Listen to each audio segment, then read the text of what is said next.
আসসালামু আলাইকুম ওয়া রাহমাতুল্লাহি ওয়া বারাকাতুহু। আলহামদুলিল্লাহি রাব্বিল আলামিন ওয়াল আকিবাতু লিল মুত্তাকিন ওয়াস সালাতু ওয়াস সালামু আলা সাইয়্যিদিল মুরসালিন। আজকে খুবই গুরুত্বপূর্ণ একটি বিষয়ে আলোচনা করব। এই বিষয়টি নিয়ে আজ কয়েকদিন যাবৎ বিভিন্ন জায়গা থেকে বিভিন্ন সময় ফোনের মাধ্যমে, হোয়াটসঅ্যাপে মেসেজে বিভিন্ন রকমভাবে খুব বেশি মেসেজ আসতেছে এবং কল আসতেছে, যাতে এই বিষয়ের উপরে আমি কিছু বলি, তাদের প্রশ্নের জবাব। এই যে পাবজি আর ফ্রি ফায়ার, এর মধ্যে উল্লেখযোগ্য আমার একজন খুবই পরিচিত কাছের মানুষ সাইফুদ্দিন বলে একজন আছেন। তিনি আমাকে বেশ কয়েকবার প্রশ্ন করেছেন পাবজি বা ফ্রি ফায়ার এটা খেলা যাবে কিনা, শরীয়তের দৃষ্টিতে এই গেমস দুটি খেলার বিষয়ে কি বলেছে। আমি আপনাদেরকে বলি, আপনাদের প্রশ্নে আমি পরে আসছি।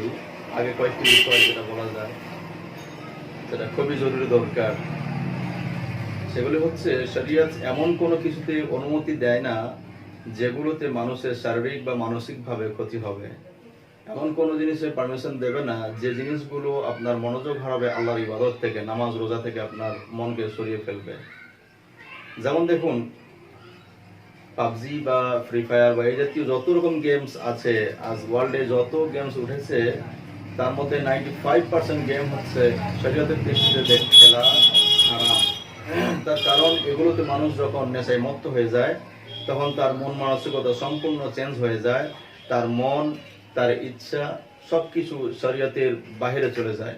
তার মন কখনো নামাজের দিকে থাকে না, আল্লাহর নাম শুনলে তার মনের মধ্যে ভয় আসে না, রাসূলের নাম শুনলে তার মুহাব্বত আসে না। যার জন্য প্রথম নম্বর কথাতেই এগুলো হারাম হয়ে যাবে। দ্বিতীয় নম্বর কথা হচ্ছে, এগুলো শারীরিক কিছু প্রবলেম ঘটায়, শারীরিক কিছু সমস্যা হয় এই গেমগুলো খেলার কারণে। যেমন এই যে হাত, দুই হাতের 5টা 5টা করে 10টা আঙ্গুল। আমি দেখেছি যারা মোবাইলে গেমস খেলে, ওদের এই 10টা আঙ্গুলের মধ্যে 2টা আঙ্গুল ইউজ হয়, দুই হাতের 2টা বৃদ্ধা আঙ্গুল ইউজ হয়। মোবাইলটা এভাবে ধরে দুই হাতের আঙ্গুলটা সারাক্ষণ চলতে থাকে। আপনারা একটা সাধারণভাবে বুঝে দেখবেন, যখন বাকি 4টা আঙ্গুল বন্ধ থাকবে, দুটো আঙ্গুল সারাক্ষণ নড়াচড়া করতে থাকবে, তখন এই দুটো আঙ্গুলের নার্ভ বা আঙ্গুলের গাঁটগুলো দুর্বল হয়ে যাবে। কিছুদিন পরে আঙ্গুলগুলো আস্তে আস্তে শুকিয়ে সরু হয়ে যাবে এবং অচল হয়ে যাবে। এই আঙ্গুল দ্বারা কাজ হবে না। প্রথম নম্বর কথা হচ্ছে এটাই। দ্বিতীয় নম্বর কথা হলো, যখন একটা ছেলে, একটা যুবক বা বাচ্চা যখন সারাক্ষণ দীর্ঘ সময়, লম্বা সময় যখন মোবাইলের দিকে তাকিয়ে থাকবে, তার চোখের ক্ষতি হবেই, চোখের সমস্যা, চোখের রোগ খুব সহজে চলে আসবে। তৃতীয় নম্বর প্রবলেম হচ্ছে, যখন একটা ছেলে দীর্ঘ সময় যখন মোবাইলের দিকে তাকিয়ে থাকবে, গেম খেলবে, তখন তার মন মস্তিষ্ক সবকিছু চেঞ্জ হয়ে যাবে, ওই গেমের দিকে পড়ে থাকবে, যার কারণে তার ব্রেনের মধ্যে একটা চোট আসতে পারে, তার মাথা অন্য কোনো দিকে যাবে না। আমার নিজের চোখে দেখা, পাবজি বা ফ্রি ফায়ার কোনো কিছু একটা গেম খেলছিল একটা ছেলে, তার পায়ের উপর দিয়ে একটা বিষধর সাপ পেরিয়ে যাচ্ছে, বিষধর একটা সাপ পেরিয়ে যাচ্ছে, তার কোনো হুঁশ নাই, সেদিকে তার কোনো হুঁশ নাই। পাশে যারা ছিল, যারা অন্যান্য কিছু করছিল, খেলাধুলা করছিল, তারা যখন তাকে বারবার গায়ে ধাক্কা দিয়ে যখন ধাক্কা দিয়ে বলে আরে সাপ যাচ্ছে সাপ যাচ্ছে, তার কোনো হুঁশ বুঝ নাই, সে খেলতেই ব্যস্ত। কয়েকবার ধাক্কা দেওয়ার পরে সে বলছে যাচ্ছে, যাক ছেড়ে যেতে দে। চিন্তা করেন কতটা মশগুল হয়ে গেছে গেমের মধ্যে, যে কোনো মুহূর্তে বিপদ ঘটতে পারে। এরপর আরো দেখা যায় যারা এই সমস্ত গেমগুলোতে খুব বেশি মজে গিয়েছে, মেতে গিয়েছে, তাদের চোখের ঘুম চলে গিয়েছে। আপনারা দেখবেন, খুব ভালো করে লক্ষ্য করবেন, যারা এই সমস্ত গেমগুলো খেলে তাদের চোখের চতুর্দিকে কালি পড়ে যায়, চোখের নিচে কালি পড়ে, তাদের ঘুম বিদায় হয়ে যায়, তাদের পেটের খিদা চলে যায়, তারা খাওয়া দাওয়া করতে পারে না, তাদের মাথা থেকে এই কথা ছাড়া অন্য কোনো কিছু কথা তাদের মাথায় আসে না, ঘুমাতে পারে না তারা। ঘুমের মধ্যেও বলতে থাকে ধর ধর মার মার, ধর ধর মার মার, পালিয়ে গেল, এই করতে থাকে। যাই হোক, এবার ভাই আমি প্রশ্নের মধ্যে ফিরে আসি। প্রশ্ন হচ্ছে, পাবজি বা ফ্রি ফায়ার খেলা জায়েজ আছে কিনা, শরীয়তের দৃষ্টিভঙ্গিতে এই খেলাগুলোকে কিভাবে দেখে। আমি আপনাদেরকে বলবো, পাবজি বা ফ্রি ফায়ারের বিষয়ে একটু পরে আসছি, আমরা একটু পরে আসছি। আগে আরো কয়েকটা গেমের কথা বলি। যেমন আপনারা দেখবেন, গেমের মধ্যে আরো একটা গেম পাওয়া যায়, কল অফ ডিউটি, একটা গেমের নাম আছে কল অফ ডিউটি। এই গেমটি কত ডেঞ্জার আমি আগেই আপনাদেরকে বলে নিই। সাধারণত ইহুদি, খ্রিস্টান, মুশরিক বা বেদুইনরা মুসলমানদের ঈমান বা আমল থেকে খুব সহজে সরাতে পারে না। তারা বিভিন্ন রকম চক্রান্ত করে, ষড়যন্ত্র করে মুসলমানদের ইমানকে দুর্বল করে দিচ্ছে, আমল থেকে তারা দূরে সরিয়ে নিচ্ছে, আল্লাহর ইবাদত থেকে তাদেরকে দূরে সরিয়ে নিচ্ছে। তার মধ্যে একটা জারিয়া বা একটা রাস্তা হচ্ছে এই গেমস। এই যে কল অফ ডিউটি যে গেমটা, এই গেমটা যারা খেলে তারা জানেন, গেমটা ওপেন করার পরে কিছুক্ষণ যখন খেলতে লাগলো, যারা গেমটা তৈরি করেছে তারা ঠিক জানে যে এতটা পরিমাণ খেলে আসার পরে সে একটু নেশায় মত্ত হয়ে যাবে, সে ইন্টারেস্টিং হয়ে পড়বে। ঠিক ওই জায়গাতেই তার সামনে এসে লক হবে একটা টয়লেট পড়বে, বাথরুম। সে যদি গেমটা আগে খেলতে চায় তাহলে তাকে বাথরুমের ভিতরে ঢুকতে হবে। বাথরুমের ভিতরে ঢুকে সে দেখবে সামনের দিকে আছে একটা কাঠের ফ্রেম আছে। সেই কাঠের ফ্রেমের চতুর্দিকে লেখা আছে, প্রথমে উপরে লেখা আছে, ফ্রেমের উপরে আরবিতে লেখা আছে বিসমিল্লাহির রহমানির রহিম, নাউযু বিল্লাহি মিন যালিক। বাথরুমের ভিতরে কাঠের ফ্রেম আছে, ফ্রেমের উপরে আরবিতে লেখা আছে বিসমিল্লাহির রহমানির রহিম, এবং দু সাইডে ফ্রেমে লেখা আছে ইসলামের যে প্রথম খুঁটি, প্রথম কালমা, ইমানের যে আসল বুনিয়াদ, যেটা কালমা তাওহীদ, লা ইলাহা ইল্লাল্লাহ মুহাম্মাদুর রাসূলুল্লাহ। এই কলমা দুইটা ওই ফ্রেমের মধ্যে লেখা আছে, তাও আবার আরবিতে। একজন মুসলমান ছেলে, একজন মুসলমান মানুষ, সে কিভাবে একটা টয়লেটের মধ্যে এই জাতীয় জিনিসগুলো দেখার পরেও সে ওই গেমটাকে খেলতে পারে?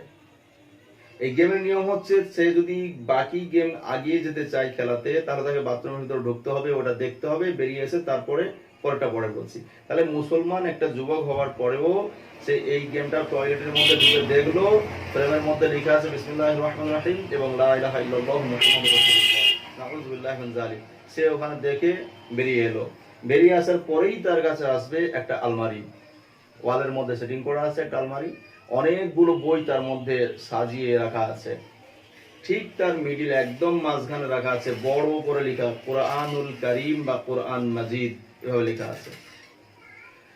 তো সে যদি গেমটাকে আগিয়ে নিয়ে যেতে চায়, তাহলে গ্রেনেড বা বম ব্লাস্ট করে ওই আলমারিটাকে পুড়িয়ে ফেলতে হবে। অর্থাৎ একজন মুসলমান হয়ে আমি গেমের মাধ্যমে কোরআনকে পুড়িয়ে ফেললাম। যখন আমি কোরআনকে পোড়ালাম তখন আমার জন্য ওপেন হয়ে গেল দরওয়াজা, দরওয়াজা খোলা হয়ে গেল, আমি আগে বাড়তে লাগলাম। এটা হচ্ছে কল অফ ডিউটি, এই গেমের মধ্যে এটা আছে। তাহলে আমি বলতে চাচ্ছি এটাই যে একজন মুসলমান হওয়ার পরেও সে গেম খেলার জন্য বাথরুমের মধ্যে বিসমিল্লাহ দেখতেছে, বাথরুমের মধ্যে প্রথম কালিমা তাইয়্যিব লা ইলাহা ইল্লাল্লাহ দেখতেছে, এবং তারপরে সেখান থেকে বেরিয়ে এসে গেম খেলার জন্যই মোবাইলের মাধ্যমে প্লেয়ার দ্বারা কোরআনকে পুড়িয়ে দিচ্ছে সে, শুধুমাত্র গেম খেলার জন্য। আমি আরো কয়েকটি গেমের বিষয় দেখেছি, যেমন একটা আছে রেসিডেন্ট এভিল, একটা গেমের নাম রেসিডেন্ট এভিল। এই গেমটার মধ্যে মসজিদে নববীর গেট ইউজ করা হয়েছে। মসজিদে নববী আমরা সকলেই জানি, রাসূলুল্লাহ সাল্লাল্লাহু আলাইহি ওয়াসাল্লাম যখন মক্কা থেকে হিজরত করে মদিনার মধ্যে যখন আসেন এবং নিজ হাতে নিজে পরিশ্রম করে, কত কঠোর পরিশ্রম করে এই মসজিদটি তৈরি করেছিলেন। এখন এই মসজিদের একটা গেট আছে, এই রেসিডেন্ট এভিল এই গেমসের মধ্যে এই গেটটাকে ইউজ করা হয়েছে। যখন কোনো মানুষ এই গেমসটা খেলবে, কিছুক্ষণ খেলার পরে এই গেটটা তার সামনে আসবে, গেটটা লক করা থাকবে, পাশেই কিছু একটা বাটন থাকবে, বাটনটা ইউজ করলেই সে দেখতে পাবে তার ভিতরে, গেটটা পেরিয়ে যাওয়ার পরেই সে দেখতে পাবে সেখানে হচ্ছে শয়তানের বাসস্থান, নাউযু বিল্লাহি মিন যালিক। কত বড় ইমানের মধ্যে একটা দাগ দেওয়া হচ্ছে, মানুষকে ইমান থেকে, ইসলাম থেকে ভরকে নেওয়ার জন্য কি ধরনের চক্রান্ত করা হচ্ছে। তার মানে ইহুদি খ্রিস্টানরা বোঝাতে চাচ্ছে এটাই যে মসজিদে নববীর যে গেটটা আছে, গেটটার ওপাশে শয়তান বসবাস করে। তার মানে যারাই হজ করতে যায় বা মসজিদে নববীতে যায়, তারা যেন শয়তানের সঙ্গে বন্ধুত্ব করতে যায়। নাউজুবিল্লাহ, নাউজুবিল্লাহ, আস্তাগফিরুল্লাহ, আল্লাহ হেফাজত করো আমাদেরকে, আল্লাহ মাফ করো। তাহলে একজন মুসলমান হওয়ার পরেও, সে একজন মুসলিম হওয়ার পরেও সে এই জাতীয় গেম খেলে এবং সে এই সমস্ত জায়গাগুলো পার করে। আল্লাহ আমাদেরকে হেফাজত করুন। আমি আরেকটা গেমের বিষয় দেখেছি, সেটা হচ্ছে প্রিন্স অফ পার্সিয়া, একটা গেমের নাম প্রিন্স অফ পার্সিয়া। তো এই গেমটার মধ্যে মুসলিমদের চরিত্র এখানে এই গেমের মাধ্যমে তুলে ধরা হয়েছে। তারা দেখাতে যাচ্ছে যে মুসলমানরা কত উগ্র, তারা কত হিংস্র। আসলে মুসলিমরা কত হিংস্র, কত উগ্র, এটাই বোঝাতে চেয়েছে গেমের মাধ্যমে। প্রিন্স অফ পার্সিয়া এই গেমটার দ্বারা এটাই বোঝাতে চেয়েছে। এর মধ্যে একটা কিং আছে, একটা রাজা আছে। রাজাটা গেমের মাধ্যমে পরিচয় করিয়ে দেওয়া হচ্ছে সে একজন মুসলিম। রাজাটা একজন মুসলিম, এবং সে তার ক্ষমতাকে টিকিয়ে রাখার জন্য, তার প্রভাব প্রসারকে বাড়ানোর জন্য, তার সম্মানকে বাড়ানোর জন্য নির্দোষ অসহায় মানুষগুলোকে সমানে হত্যা করে যাচ্ছে শুধুমাত্র তার গদিকে, তার ক্ষমতাকে টিকিয়ে রাখার জন্য, বাড়ানোর জন্য, সম্মানকে বাড়ানোর জন্য সে সাধারণ মানুষগুলোকে, অসহায় মানুষগুলোকে শাসন করছে এবং হত্যা করছে। এই গেমের দ্বারা বোঝানো হচ্ছে এটাই যে আসলে মুসলিমরা এরকম, সে তার শাসন করার জন্য, সে ক্ষমতাকে টিকিয়ে রাখার জন্য অন্য কোনো মুসলমান বা অন্য কোনো জাতির মানুষকে হত্যা করতে তারা তিল পরিমাণও দ্বিধাবোধ করে না।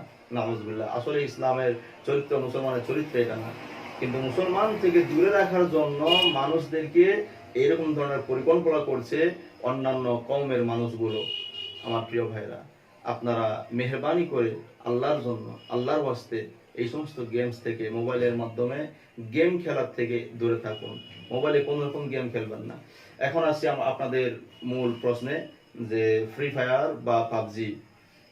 আমি দেখেছি, যদিও আমি কখনো পাবজি বা ফ্রি ফায়ার কেমন জিনিস তাও জানি না, আর খেলিও না, খেলা তো দূরের কথা, জানি না, দেখিও না। তবে যখন আমাকে প্রশ্ন করা হয়েছিল এই ফ্রি ফায়ার এবং পাবজির বিষয়ে, তখন কিছু কিছু মানুষ যারা খেলে ওদের কাছে গিয়ে আমি দেখেছি আসলে বিষয়টা কি, এর মধ্যে কি আছে। এটা যেহেতু আমাকে উত্তর দিতে হবে, তাই আমি এটা দেখার চেষ্টা করেছি। এর মধ্যে আমি দেখেছি যে গেমসটা যখন খেলা হয়, এতে কয়েকটা পার্ট আছে, এই গেমসের কয়েকটা পার্ট আছে। তার মধ্যে প্রথম নম্বর যেটা খুব ইম্পর্টেন্ট পার্ট, সেটা হচ্ছে এই গেমসের মধ্যে যে দুইজনকে ব্যবহার করা হয়েছে, একটা হচ্ছে পুরুষ, একটা হচ্ছে মহিলা। অর্ধনগ্ন ড্রেস পরা তারা, অর্ধেক ড্রেস, অর্ধনগ্ন বললে চলে। এই দুইজনের নাম দেওয়া হয়েছে, একজনের নাম আদম আর একজনের নাম হাওয়া। অর্থাৎ পৃথিবীর প্রথম মানুষ এবং পৃথিবীর প্রথম নবী, আমাদের আদি পিতা যে আদম আলাইহিস সালাতু ওয়াস সালাম, তাকে কার্টুনের মাধ্যমে গেমের মধ্যে দেওয়া হয়েছে। এবং আমাদের যে আদি মা জান্নাত থেকে এসেছেন, পৃথিবীর প্রথম মানুষ এবং প্রথম নবীর স্ত্রী মা হাওয়া আলাইহিস সালাতু ওয়াস সালাম, তাকে এই অর্ধনগ্ন ড্রেস পরিয়ে গেমের মধ্যে তাকে লাগানো হয়েছে কার্টুনের মধ্যে করে।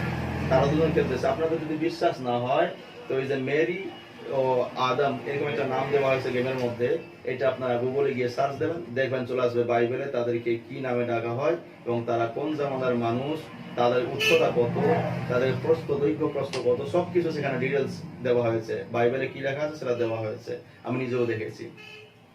তো এদেরকে এই পাবজি এবং ফ্রি ফায়ারের মধ্যে নিযুক্ত করা হয়েছে। আচ্ছা, যখনই কোনো মানুষ পাবজি গেম কিছুক্ষণ খেলে, খেলার পরে সে যে প্লেয়ারকে চুজ করেছে তাকে ছুটিয়ে ছুটিয়ে নিয়ে যেতে হয়। একটা বিশাল আকৃতির একটা মূর্তি আছে, সেখানে একটা মূর্তি আসবে, ভীষণ বড় একটা মূর্তি, তার সামনে যেতে হবে। তার খেলোয়াড় সেখানে যাবে, গিয়ে তার সামনে এভাবে হাত জড়ো করে ওর কাছে বসবে, পায়ের কাছে বসবে। বসার পরে মাথা এভাবে ঝুঁকিয়ে নেবে, ঝোঁকানোর পরে নম নম বলুক বা হম নম বলুক, যাই হোক বলে, আমি জানি না কি বলে। তবে এখানে পরিষ্কার একটা বিষয়, যেটা হচ্ছে শিরক করা হচ্ছে। আমি মোবাইলের মাধ্যমে গেম খেলছি, কিন্তু আমার মন মানসিকতা তো ওই লোকটার মাধ্যমে প্রকাশ হচ্ছে। যে লোকটাকে আমি চুজ করেছি, সে ছুটতেছে, মানুষ মারতেছে, ফায়ার করতেছে, বম ব্লাস্ট করছে, তার আমার মন মানসিকতা বা আমার মনটা যা চাচ্ছে আমি তো তার দ্বারাই প্রয়োগ করছি। তাহলে আমি চাচ্ছি ওই লোকটা বা ওই প্লেয়ারটা, যে খেলোয়াড়, তাকে আমি ওই ঠাকুরের কাছে, মূর্তির কাছে বসাবো, হাত জড়ো করাবো, নম নম বলবো, তারপরে সে আমাকে একটা টিকিট দেবে। এটা হচ্ছে শিরক। আমাদের এই কপাল, আমাদের এই মাথা আল্লাহ সুবহানাহু ওয়া তাআলা বানিয়েছেন শুধুমাত্র আল্লাহর কাছে নত করার জন্য, অন্য কারোর কাছে না। তাহলে আমি গেমের মাধ্যমে আমার ঈমানটাকে বরবাদ করে দিলাম, শিরক করে ফেললাম, আল্লাহর সঙ্গে শরীক করলাম, মাথা নত করলাম গেমের মাধ্যমে। প্রথম নম্বর শিরক হচ্ছে। দ্বিতীয়ত হচ্ছে, যখন তার কাছে মাথা নত করবো, কিছুক্ষণ বসে থাকবো, এভাবে বসে থাকার পরে সে একটা টিকিট দেবে। এই গেমের মাধ্যমেই মোবাইলের ভিতরেই একটা টিকিট দেবে। টিকিটটাকে যদি ভালো করে জুম করে দেখা যায়, তার মধ্যে একটা ছবি আছে, চার কোণে একটা ঘরের ছবি। আমি দেখেছি এটা খুব পরিষ্কার করে, খুব ভালোভাবে। সেই ছবিটাতে যা আছে সেটা হচ্ছে পবিত্র কাবা বাইতুল্লাহ, কাবা শরীফের ছবি টিকিটের মধ্যে দেওয়া হয়েছে। সেটা নিয়ে যেতে হবে। তো আমি বলতে চাচ্ছি এটাই, যে একজন মুসলমান হয়ে মূর্তির কাছে মাথা নত করবে, তারপরে সে তাকে গেমটা আগিয়ে নিয়ে যাওয়ার জন্য পারমিশন হিসেবে টিকিট দেবে। যে টিকিটের উপরে লেখা আছে কাবা শরীফের ছবি, সেটা নিয়ে গেছে আগে বাড়বে। আর ইসলামের মধ্যে বলা হয়েছে, হাদিস সেটা হচ্ছে এটাই, যে কোনো মুসলমান যদি একজন নির্দোষ মুসলমানকে হত্যা করে, সে যেন সম্পূর্ণ পৃথিবীকে হত্যা করলো। একজন মুসলমান যদি একটা মুসলমান নির্দোষ মুসলমানকে প্রাণে বাঁচিয়ে ফেলে, সে যেন পুরো পৃথিবীটাকে প্রাণ দিল। তাহলে এই গেমের মাধ্যমে আমি আমার মন মানসিকতাকে প্রকাশ করতেছি, গেমটা জিতার জন্য আমি হাজারো মানুষকে গেমের মধ্যে তাকে হত্যা করতেছি। তার মানে কি, আমি এখানে সন্ত্রাসী শিখতেছি, সময় নষ্ট করতেছি, মাথার ব্রেনকে নষ্ট করতেছি, এবং এক ধরনের আমি অসুস্থ হয়ে পড়ছি, এবং কাবাকে অবমাননা করতেছি, মূর্তির কাছে মাথা নত করতেছি, এবং বাবা পিতা আদম আলাইহিস সালাম এবং মা হাওয়াকে কটূক্তি করেছি, তার অমর্যাদা করেছি। এগুলো যা শরীয়ত কোনোভাবেই পারমিশন দেয় না, ইসলাম কোনোভাবেই পারমিশন দেয় না, যেটা পরিষ্কারভাবে হারাম হারাম হারাম, কোনো মতেই চলবে না। তাই প্রিয় বন্ধুগণ, ভাইরা আমার, আপনারা পাবজি, ফ্রি ফায়ার বা এই জাতীয় যত রকম গেম আছে, আপনারা এই সমস্ত গেম থেকে দূরে থাকুন এবং নিজের হৃদয়কে, নিজের অন্তরকে কোরআন ও হাদিসের আলোয় আলোকিত করার চেষ্টা করুন। আল্লাহ সুবহানাহু ওয়া তাআলা আমাদের সকলকে কোরআন এবং হাদিসের নূরে আমাদের হৃদয়কে আলোকিত করুন। আল্লাহুম্মা আমিন। ওয়া আখিরু দাওয়ানা আলহামদুলিল্লাহি রাব্বিল আলামিন।